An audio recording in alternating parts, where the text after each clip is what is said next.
It's 12 o'clock in Frisco, Texas, and it's time for Smoker Broker Radio with Robert Meche, a.k.a. the Smoker Broker. Robert is the owner of Small World Realty and has employed hundreds of real estate agents in his 17-year career. He has instructed and mentored over 10,000 real estate agents at the highly acclaimed Champions School of Real Estate and is considered an expert in Texas residential realty. Robert is also an advocate of true entrepreneurial spirit and has helped many transition from corporate America into the world of self-employment. And now live from the studio to your world, the Smoker Broker. Hey, welcome to Smoker Broker. I'm Robert Meche, and I am the Smoker Broker. Happy Thursday to you. Hope everything's going well. Hope everything's fantastic. It's getting better for everybody. At least it seems that way. You know, trying to put this pandemic behind us, moving forward. And I don't know if you can put it behind us. It's going to be with us for a while, but I think it's becoming more accepted that it's out there. It's not like we're watching the death count every 5 seconds and, sitting there worried about what we can do, what we can't do. We're starting to adapt to it in the best way we can and move forward.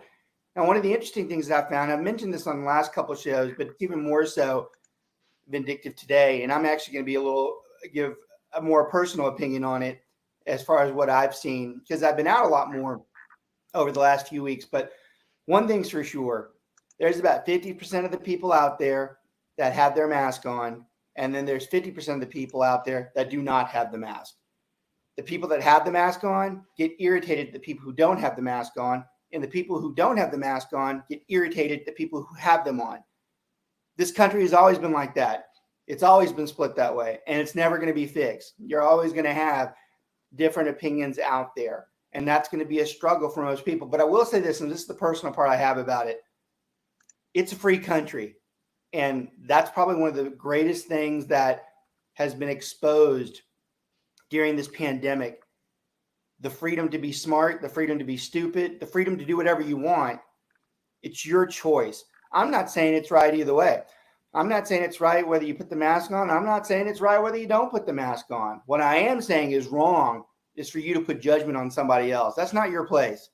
It's not your place to judge somebody else. It's not our place to judge somebody else. It is, in fact, a free country.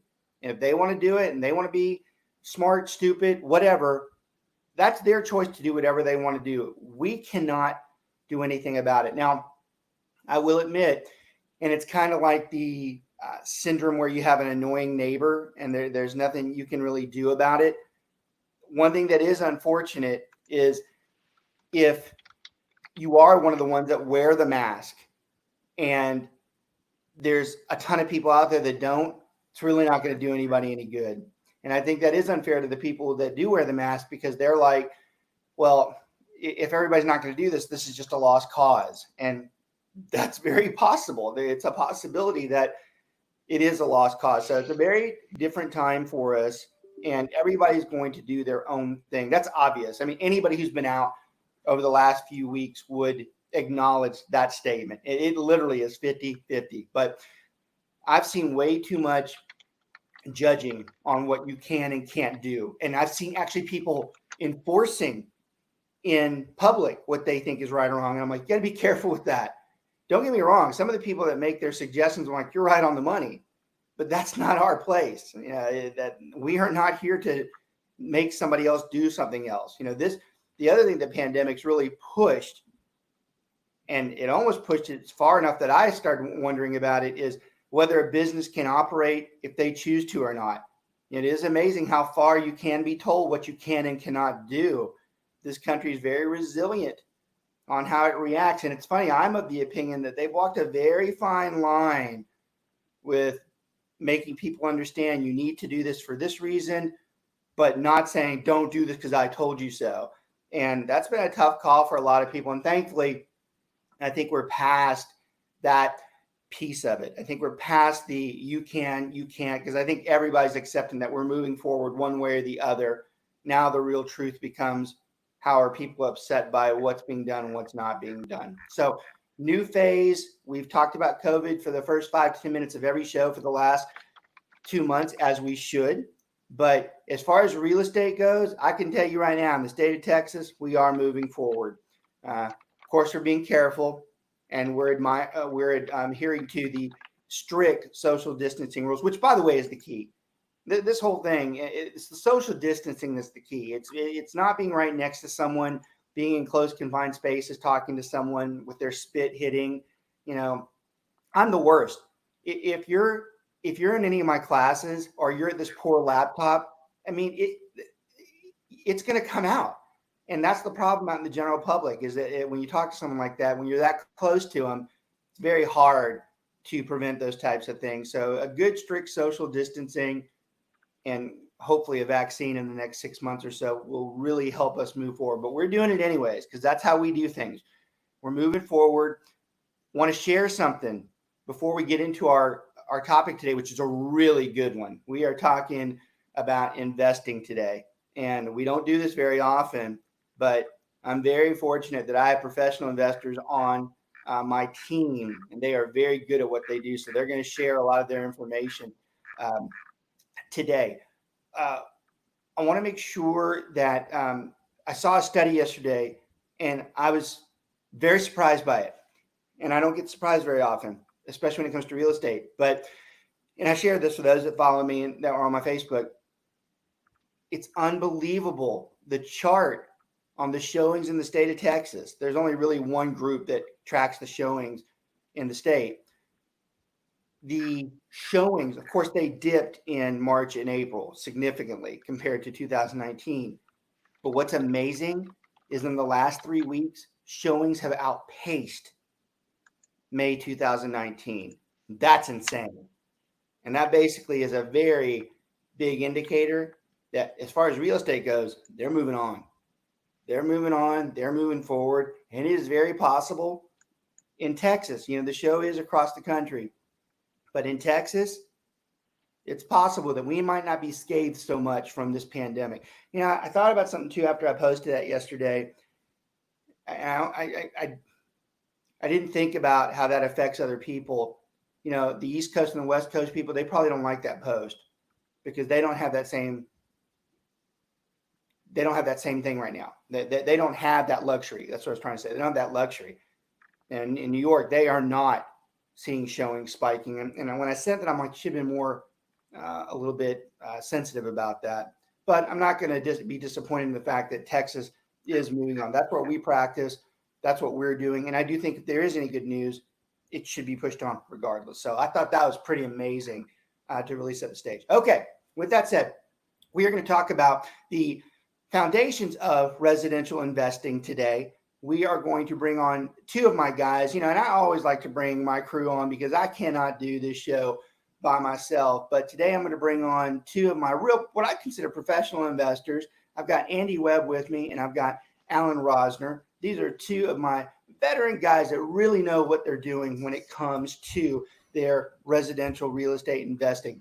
A lot of times I'll listen to them. A lot of people who know me, I'm a very savvy investor over the years. I've flipped a lot of homes, although I haven't flipped a lot in the last few years because these guys are going to tell you that's been kind of tough to do. And we're going to share why that's been a little bit tough to do over the last couple of years. But it's still a part of what we can do. And if we do it the right way, we're still able to do it. So we're going to talk about several topics. We've been trying a lot harder to give you some takeaways on the show. I can tell you today, what you're going to take away from this is one, they're going to really talk about why they flip something versus why they rent something. There's a big difference between flipping and holding. So they're going to talk a little bit about that. We're going to talk about why and what they analyze and to make that decision. Is that what they are going to do, or is that what they are not going to do? And then we're going to talk about how the appreciation and depreciation, and depending on what state you are, it makes a difference as to how we utilize these things. All right, before I introduce Andy and Alan, I want to make sure I thank our sponsor out there, BPG Inspections, Martin Cooley. His information scrolls on the bottom there. His license number is 5595. You can reach him at 817-401-3240. Martin is a great home inspector in the Dallas-Fort Worth area. He is the one our group primarily uses. We always refer out multiple inspectors when we're going through and trying to choose somebody, but we actually believe that he does a very good job compared to a lot of others out there. So I'm going to talk a little bit about him later too. and giving more of his information. Andy, tell him who you are, where you've been, what you've been doing, why you do real estate, all that good stuff. Sure. Andy Webb. I'm in north of Dallas, a suburb north of Dallas. Here, I'll do the sign language for him. Am I muted? No, you're good.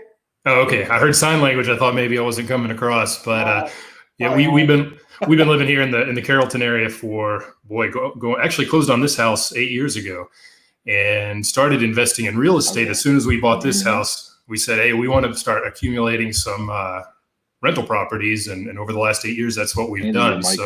Your mic's muted. My mic is muted. No, your mic muted. You're good, Andy. You can hear me. Alan's muted. Yeah, I see your. Anyhow, to your point, Robert, flipping. We have actually never sold a property. We prefer to hang on to them. Now we can sell them at some point over time. Over 8 years, those ones that we bought 8 years ago, they've built up a tremendous amount of equity, which is kind of like a little bank account, which we've tapped into actually from time to time. But we just like to see the wealth building, the cash flow that comes from month to month. And I'll tell you what.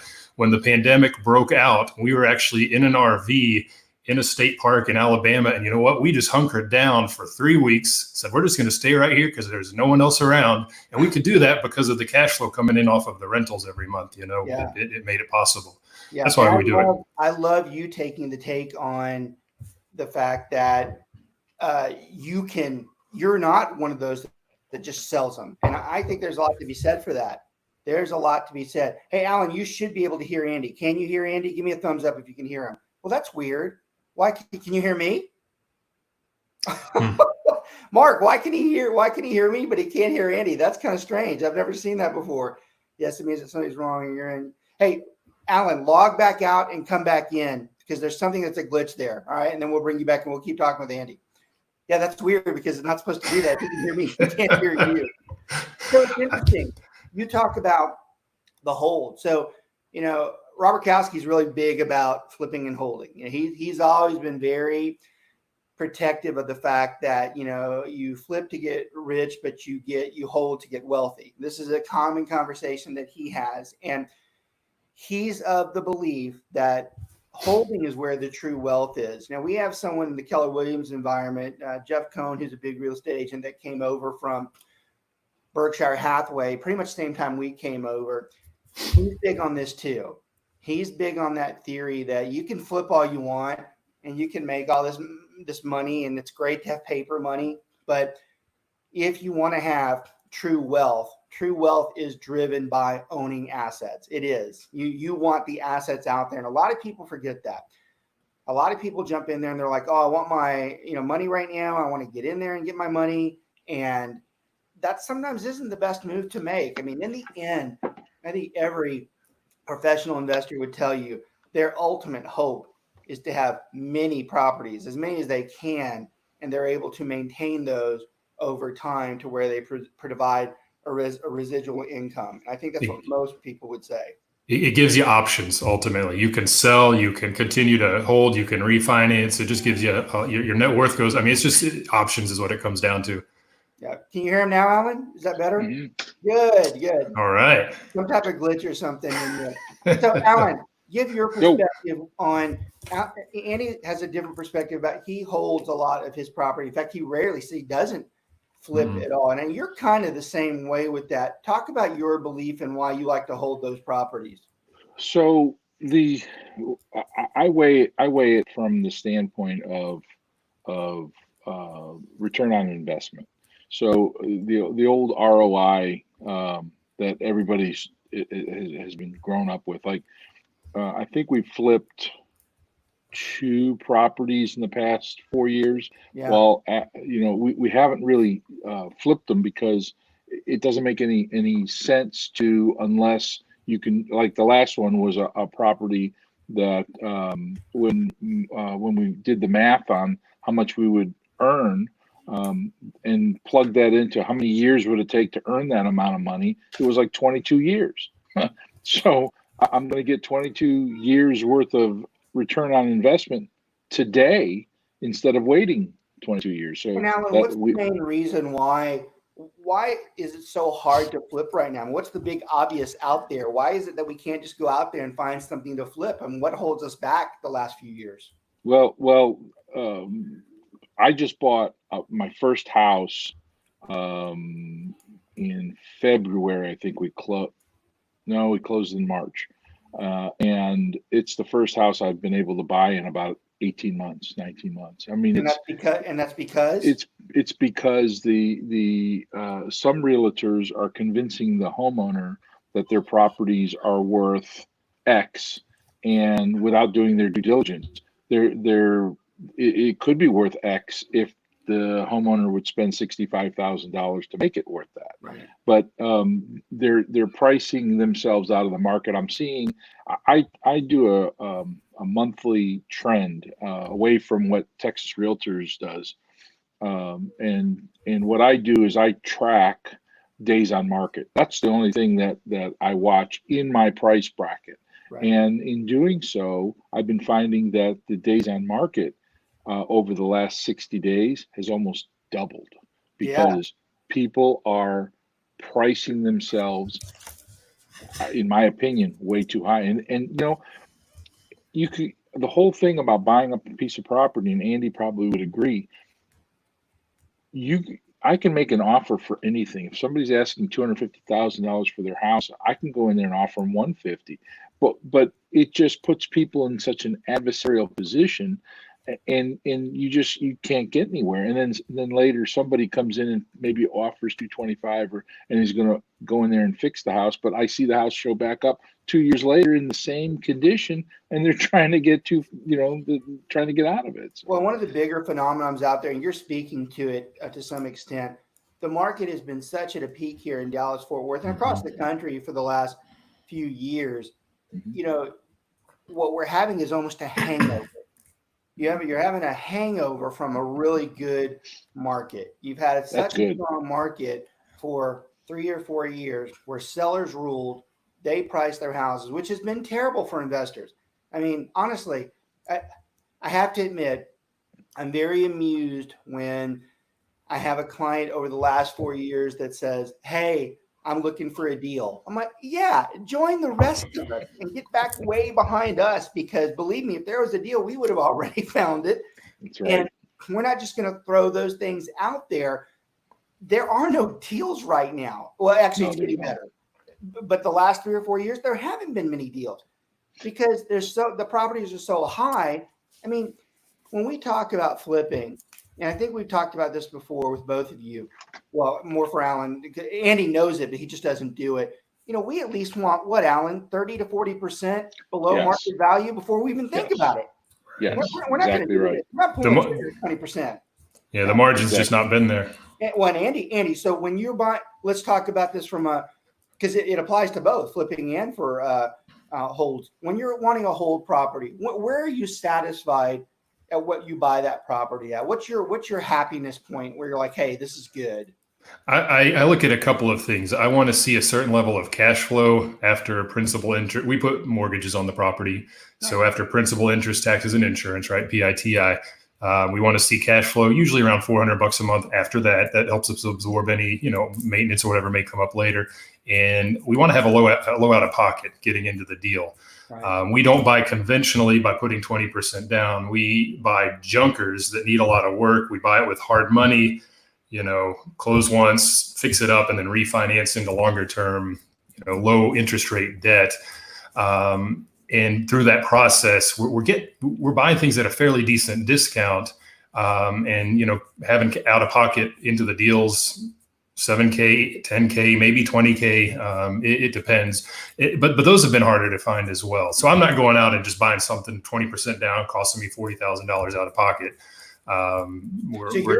You're an interesting case because a lot of investors are big on putting a lot down, so the cash flow is bigger. But you're of the opinion you like to put a lot of sweat equity into that house and get it to where you want it to be. You're still a 20 to 30% below market value guy, but you're going to change that over to where you put some sweat equity into it and put more value into it, and then really condense. I like the fact that, and I know Alan does this too, and he's going to talk about that.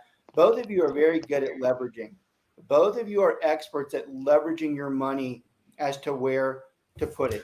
You're really taking a property and saying, hey, I've got some money here. I can take some and move it into another. And I think that's one of the biggest foundations of real estate investing is the leverage to be able to do that, to be able to take a property, grow it, and then go to the next one and continue to build like this massive colony, or Right. town or village until you hit to where you're satisfied with the amount of houses you have. I mean, let's face it, and I'm biased because real estate's our business, but anybody out there that acquires at least 4 or 5 properties in their lifetime, and as they approach their retirement and they've paid just at a minimum 4 or 5, like where they've paid them off and at that point in their retirement, they're going to live off of that.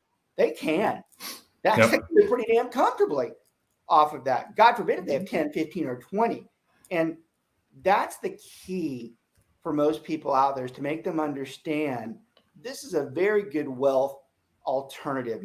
And right now, more than any time in this country's history, real estate continues. It always has and it always will. It continues to prove its dominance from the financial statement part of it. The stock market, look, no matter who's out there listening to me, no matter whether you two guys are on it or not, I don't care what anybody says. I know my money's safe in real estate, especially in Texas. I might not be able to say that East Coast, West Coast, but I promise you, if I go put $50,000 into a house and I pay like $200,000 for it, I can damn well wake up tomorrow and know it's still worth $200,000. And over time, there's going to be an equity gap. We're going to talk about that because to me, that's extremely important. When you're talking about, we have a lot of people that watch the show, a lot of new agents watch the show, and we have a lot of veteran agents. And my guess is we'll have a lot more veteran agents watching today because of YouTube being on.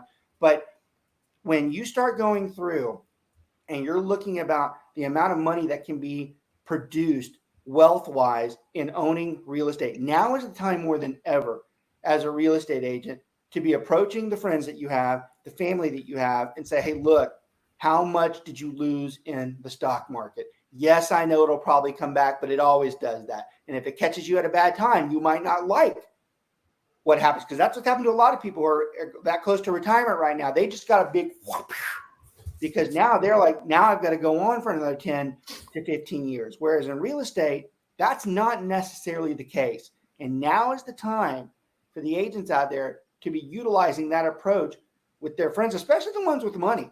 And, I like talking about this because a lot of people put the sales person tag on it. I hate being called that. I'm not a sales guy. I'm telling you right now, I can help you. I can go show you something that can make you money. If you want to put X amount of money up, I can prove it to you that this property over time will make money. That's different. That's different from telling someone, oh, you ought to go buy a house right now. We're telling you that we can help you with this. We can show you where those properties are. And that's why they're here, to talk about their experiences. So let's talk a little detail about that. Let's talk about when you guys get into the house. Alan, talk about your initial, when you walk, what are you most concerned about when you get in there? What are you most happy about when you go into those houses? So the first thing that I look at when I'm going to go walk into a house, believe it or not, is I look at the roof and I take a walk around the outside of the property. When I just walk one revolution around it, I'm looking at the foundation. If it's exposed, I'm looking if it's not exposed, or if it is exposed, looking for any brick movement, looking for anything that's up on the that's out of that just seems out of whack on the roof.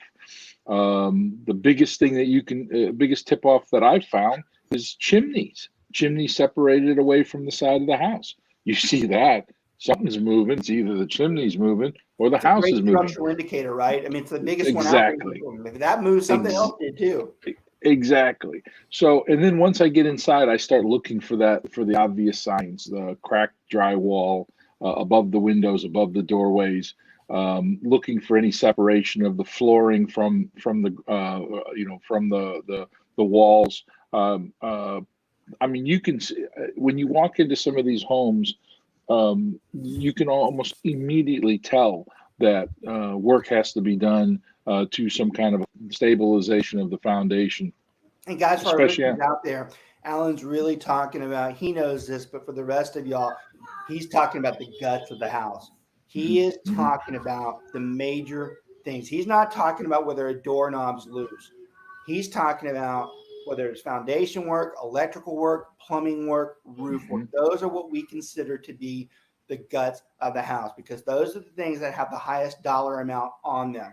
So when we walk through, we start looking at those. I loved how Alan, like I said, I brought professional investors on here.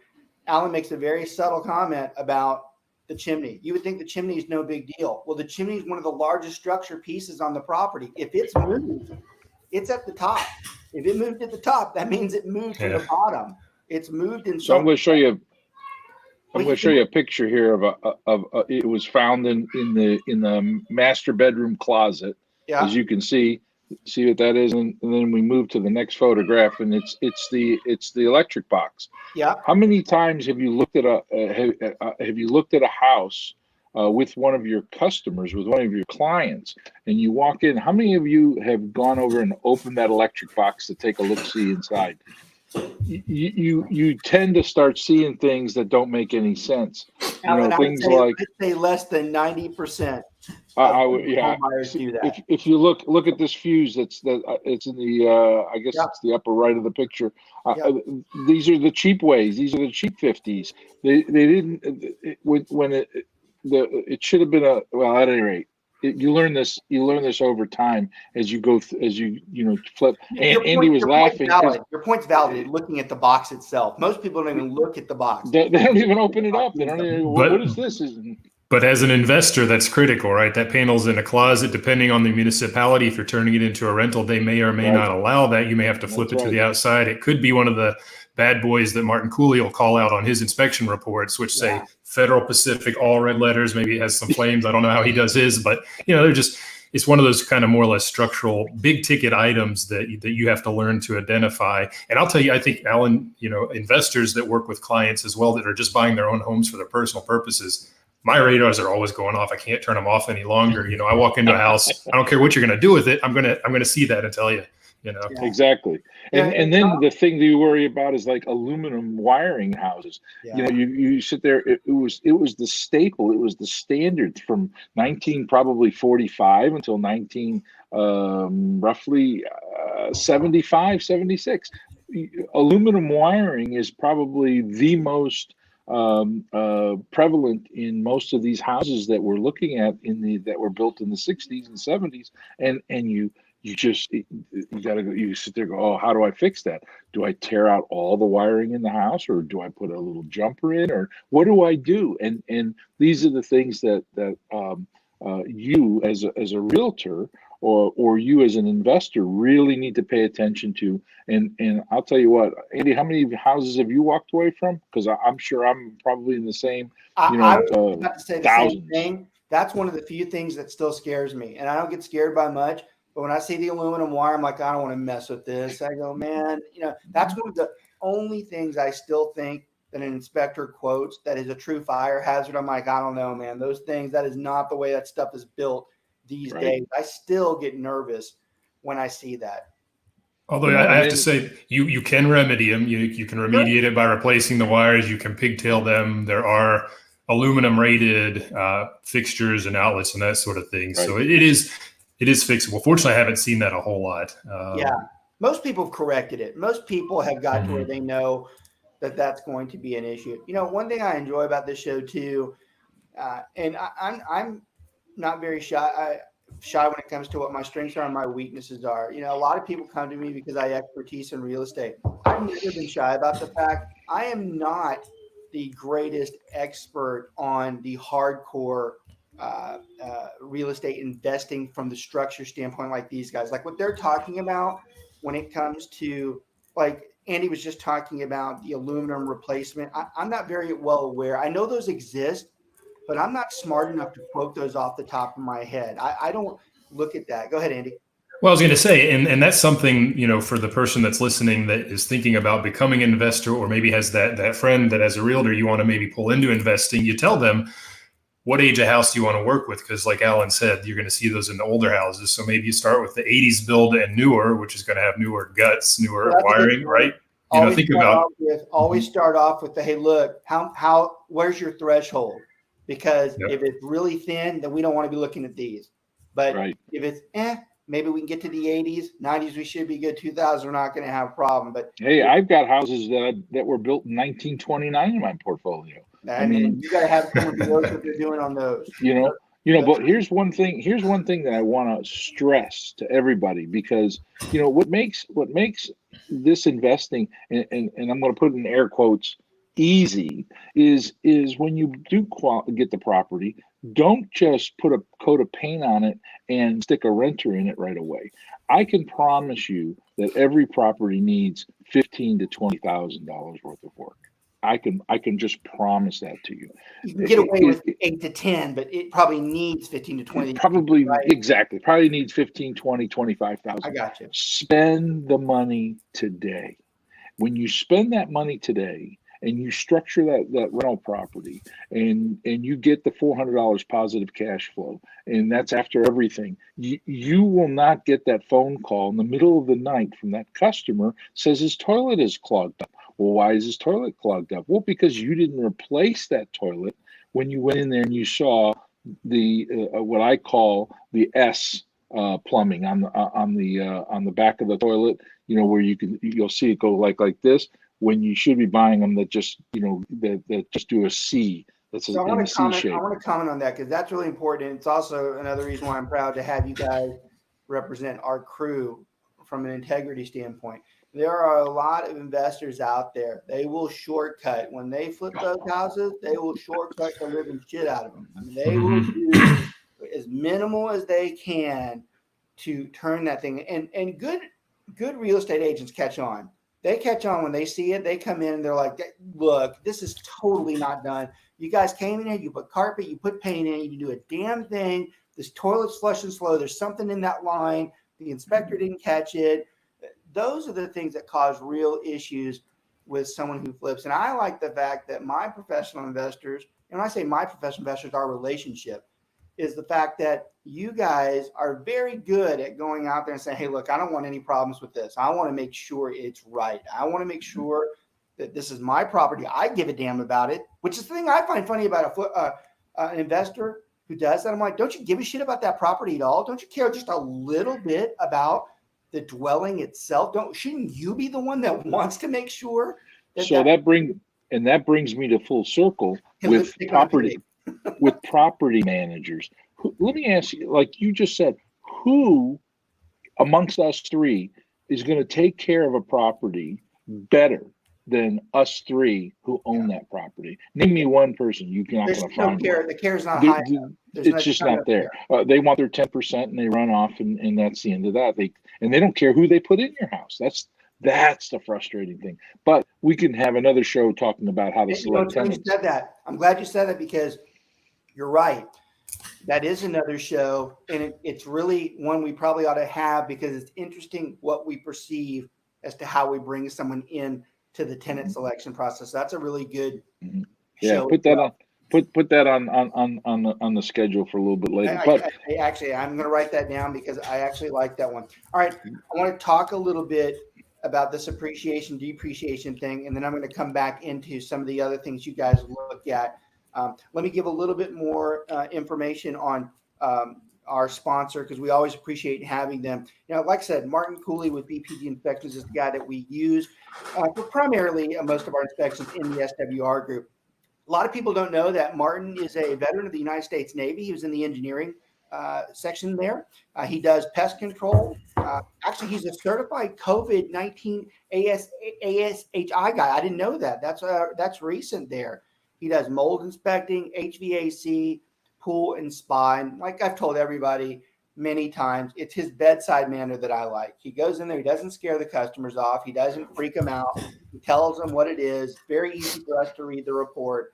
And it's been someone's very favorable for us to work with in the SWR group and in the Keller Williams environment as well. His information is on the bottom there. It keeps scrolling through throughout. Highly suggested use if you're looking for a good inspector, someone who's really fair.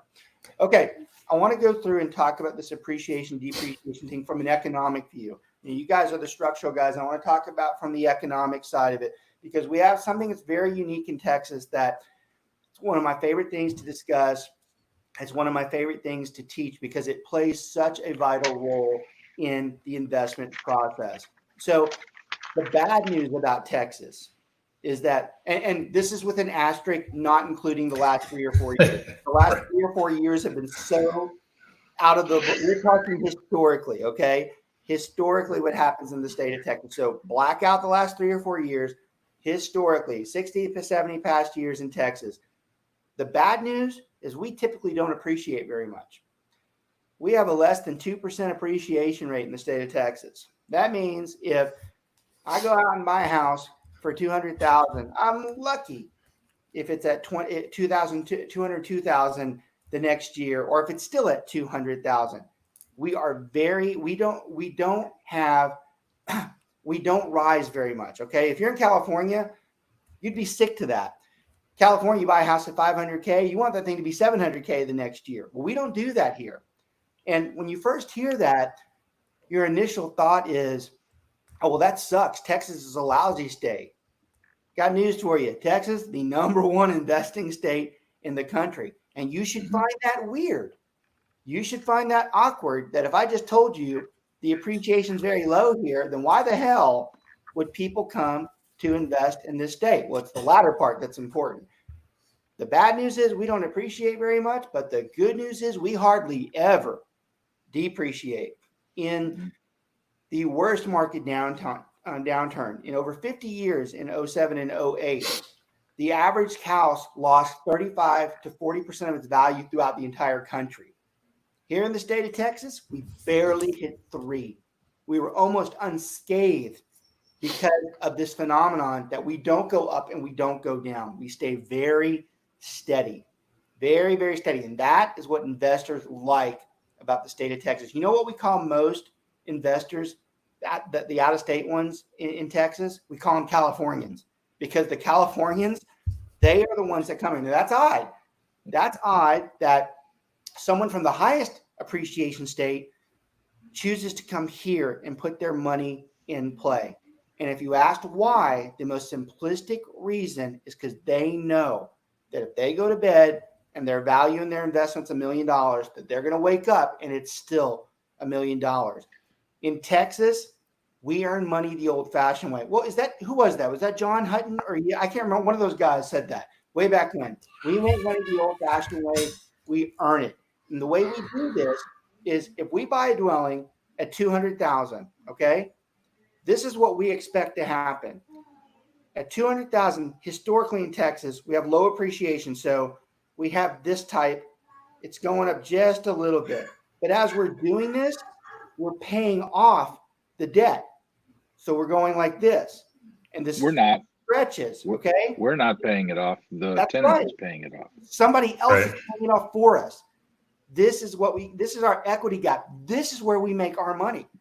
And the reason that we have such low volatility, as long as we know that we put our money in at that point, over time, where the appreciation does this and the paying off does that, we are creating an income gap. That's where our money comes from. And I'm telling you, there is no better guarantee in this country and in this world financially than that statement right there. That's right. Because you can bet on it. You can actually count on it. There's never been a time that Texas is just trashed, ever. It's never gone in the toilet. It's always rose. And you know what the great thing about Texas is even better? Is that there's so much freaking land. We can continue to build. Hell, I wouldn't be surprised. Austin, Houston, and Dallas at some point, 100 years from now, are all connected in one because there's so much land. What are we talking about? Train now that goes to Houston in what, an hour? Or even 20 minutes or something like that? I mean, y'all, we're not that far away from connecting these things where, being out like in Hillsboro, which is south of the Dallas-Fort Worth area, between Dallas and Waco, pretty much not a very high populated area. It's not that much of a shock maybe in another 5 to 10 years that's a suburb of one of these areas and you commute back and forth. Well, look at the corridor, the 75 corridor going up to the Red River. Yeah. You've got all of a sudden Anna exploded. Melissa is on fire. North McKinney. You just brought up a great point that really hammers this conversation in. And that's exactly where I'm heading with this. Do you know what we consider to be the northern suburb line for the Dallas-Fort Worth area, for everybody that's out there that's listening? McKinney now. By this, it's the Red River. It's Oklahoma. Oh yeah, well, Right. And if you want to go south, we're almost in Waco to where That's we right. consider what our boundaries are. Think about it. We have a lot of people in southern Oklahoma that commute to Dallas Fort Worth. It is not that hard to live in southern Oklahoma and to commute into Dallas. It's an hour. The trains go into Denton. Denton's only like 25 minutes south of that Oklahoma border, a little further than that, but they can literally drive into Denton, catch the train, and then ride into Dallas. It's not that difficult. The tollway goes up into Salina now. Salina is only another 20 miles from the Red River.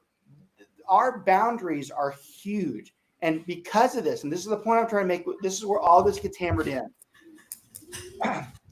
Because we have so much land in the Dallas-Fort Worth area, our prices are somewhat locked in. Now, I'm not talking about high-profile areas like South Lake, Highland Park. Those areas will always be different. Kessler Park, right. Nothing's going to change those. Those appreciations are always going to be wild. right. But if you live in Plano, which is a huge suburb in Dallas-Fort Worth, and you go on the market and you list your home at $400,000, and a buyer comes in and they're like, "Hey, I really like this, but I'm closer to $350 than I am $400," and the seller's like, "Well, I'm not going to do that." The buyer's like, "Fine, I'm going to get on that damn thing you call the tollway. I'm going to drive about 8 minutes further north. I'm going to get a new home with 1,000 more square feet, and I'm going to pay probably 30 to 40K less." That is what keeps everybody in check. That's what doesn't allow the Dallas-Fort Worth suburbs to get greedy, because they know that they can go further north or further south. Actually, we grow always now. It's amazing. The city of Fort Worth houses the largest corporations in the world. In fact, the largest if you count ExxonMobil and Las Colinas. You can sit there and flip rocks off of 820 and hit off the skyscrapers on vacant land. There is so much vacant land around the Dallas-Fort Worth area that it almost secures everybody who wants to invest over the years and the future a very solid career with making money on their investments, selling real estate. We are very fortunate in the Dallas-Fort Worth area because it's the land that lets us do this. So the reason why I bring this up in this conversation is you have to know something about Texas economics. If you're going to start flipping and or holding, you need to know these things. One of the biggest complaints we get is when someone says that we tell them their house is worth 200, and they're like, "That's what I paid for it 20 years ago." And I'm like, "And you should be damn well lucky it's still 200,000. I go, "You could live in Vegas where it's worth half that." The key here is not, everybody thinks that when you buy a house and it just makes money. Money in housing is made over time. It's made over time. It's not a quick fix. That stuff about nothing is that easy. You can't make money just like that. That's all true in real estate. It takes time. But if you do it right, and you're like these two guys, and they invest their money wisely, they have a very stable career. They have a very stable for their family. Their economics are strong. They are protected. They don't worry about the pandemics as far as their stock market stuff. In fact, these guys, I would be willing to bet, and I'm saying this in a very professional way because the pandemic's been terrible. They probably weren't so dipped about the pandemic bringing values down just a little bit. They probably were like, "You know what? Those values might come down just a little bit to where they should for the longest time." Right, Andy? That's exactly right. And that's the thing as well. Not bad to say. No, if you've got those friends on the sidelines or maybe yourself and you've been thinking about getting in, I think there's a good chance. I think we're fairly robust here. The market, like you said earlier, Robert, is still pretty hot. I mean, we just got a contract on the road here with the seller I'm working with in 4 days. I mean, stuff's turning over pretty good, but we haven't seen the full shakeout. So there is a chance that there will be some fallout, and you need to be ready to strike, right? Have some cash ready if you want to get into a property, for example. You bring up a great takeaway from the show, and Alan's going to reiterate this too. All of us know that the crisis has pushed people being foreclosed on often probably till later part of this year. August, September. When you start talking about having cash ready, Andy, that's a great takeaway because there's a strong possibility as we approach the end of the year where those banks are like, "Hey, look, we can't wait any longer. Now we need to go in and start foreclosing on these." There's going to be some property that comes available. And Mhm. the one thing that does annoy me from the financial side about the pandemic is that you've got a lot of people who are already in financial trouble that are using this to their advantage. They're like putting it out like, well, I was already going to be foreclosed on, so shit, now I'll just go ahead and escape on this. Those people are still in harm's way. They might be given a little bit of an extended stay, but those people are still in harm's way. And when you do throw in a significant unemployment rate, and I do believe the unemployment numbers are a bit skewed right now, because I think that comes back, but it doesn't all come back. There is no doubt a lot of America is going to be unemployed, and that's going to cause a financial chaos on the back end of this. Now, a lot of people will always follow that up with, well, you guys should be scared of that. Y'all, let me give you a little tip about real estate. We never get scared about the real estate market. And these two are going to tell you more than anything. Here's the great part about being in real estate. If the market's hot, then we're selling a lot of property and we're making a lot of money. If the market goes in the tank, we are buying that property up because we know in another few years. I got to tell you, I would argue that I've probably made more money over the years when the market tanks, because I know where to go to get those properties. I know exactly what to buy when the market goes in. I know for a fact that those things are going to be worth 30 or 40% more in a few years. That just a few years ago, Robert, 2000 and I'll say 2014, I bought a house that was built in 2010. So it was a 4-year-old house. It was a 3-bedroom, 2-bath, about 1,200 square foot. I paid $40,000 for That's it. amazing. It needed nothing, right? but I bought it through HUD, and it was a repossession. So I bought the house. I went through. It needed a paint job. We painted it, put a little bit of flooring down, and boom, we rented the property.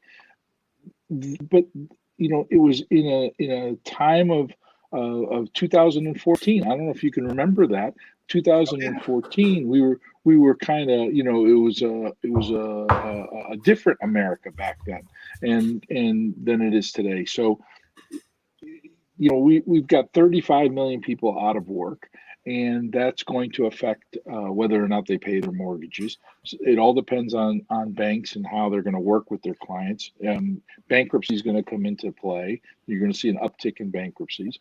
But all of this stuff boils down to, if you're the savvy investor, it doesn't matter what the market is doing. It's what individual transactions are going to do, and that's what you need to be finding. Takeaway. That's probably, and both of you guys have so many ridiculous.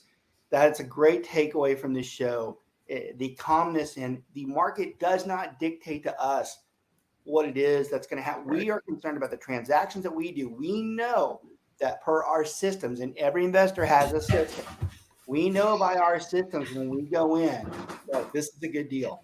And no matter what happens, this is going to continue to be a good deal for us. The question to us is, how many opportunities are out there that we can get our hands on? And that's what we focus our lifetime around, is looking at, hey, that's a good one. And I'm biased. I tell everybody, you should always have your real estate license. By the way, everybody out there, like Alan and Andy, they're very transparent. Their licenses for their personal stuff, but they're good real estate agents.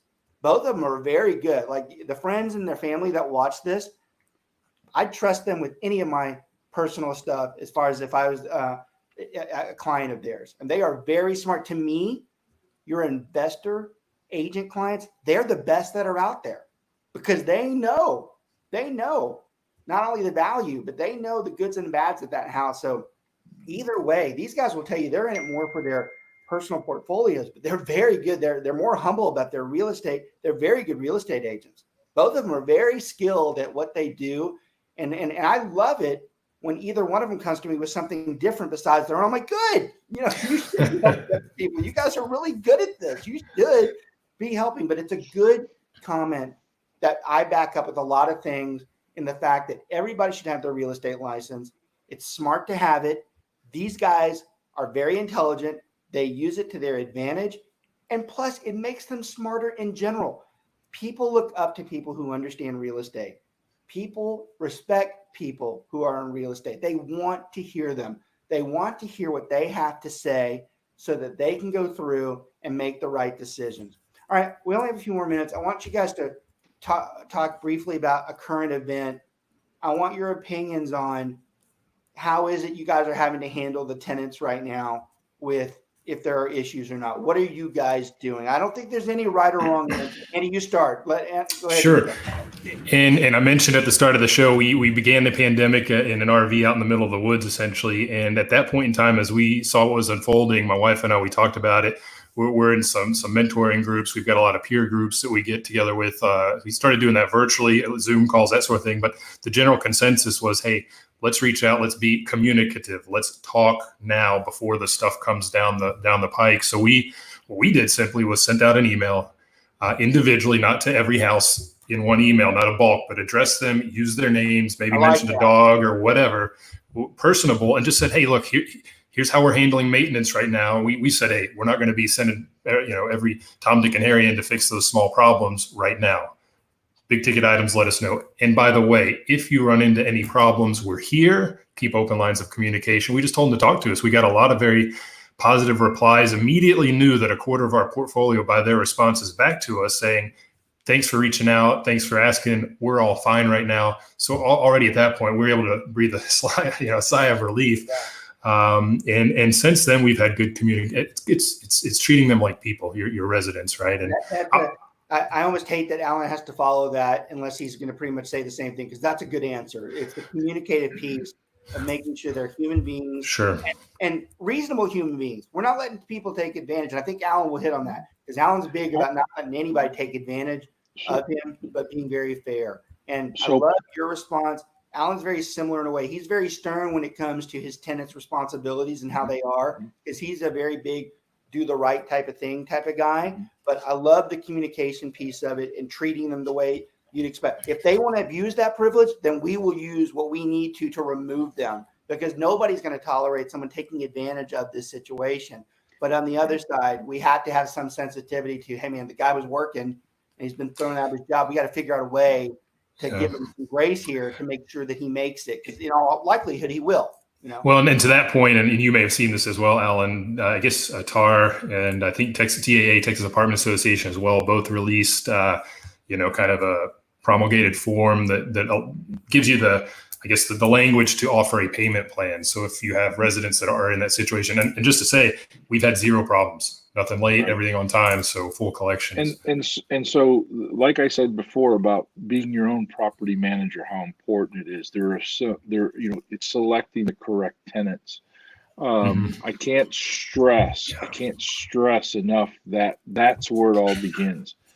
I have had zero, and that's me knocking on the wood of problems. I had one tenant that asked me if they can break their payment in half because they're on unemployment and they got their stimulus money, but they have to make car payments and some other stuff. And I said, certainly, go ahead and pay half now. And here's an addendum that I'm going to give you that's going to give you permission to do that. Because my lease is pretty solid. It says you can't make payments on your lease. Right. And so I sent that to them. They signed it. And I got a Zelle payment. And then I don't know if you all heard the ding just a minute ago. I got the other half of this month's rent. Congrats. just now. So it all boils down to you have to be in control. This is your house. This is your investment. This is your life. And yes, this affects somebody else who's renting from you, but that doesn't give them the right to steamroll you. Yeah. And I'll give you a short story. I just renovated a house for one of my tenants, longtime tenant, been with us since 13. So the house was overdue for something. We didn't fully renovate it. That was one of my learning houses. So we ended up getting kind of took, Missy and I got kind of took on that by a contractor. So we learned very, very quickly on that house. So anyways, I wanted to bring that house and do it and give it the Allen treatment. So I put the tenants up in a hotel for 2 months while we renovated the property. Yeah, Andy, look at those eyebrows go up and down. But yes, it was the right thing to do. I worked out a deal with a local hotel, a Holiday Hampton Inn.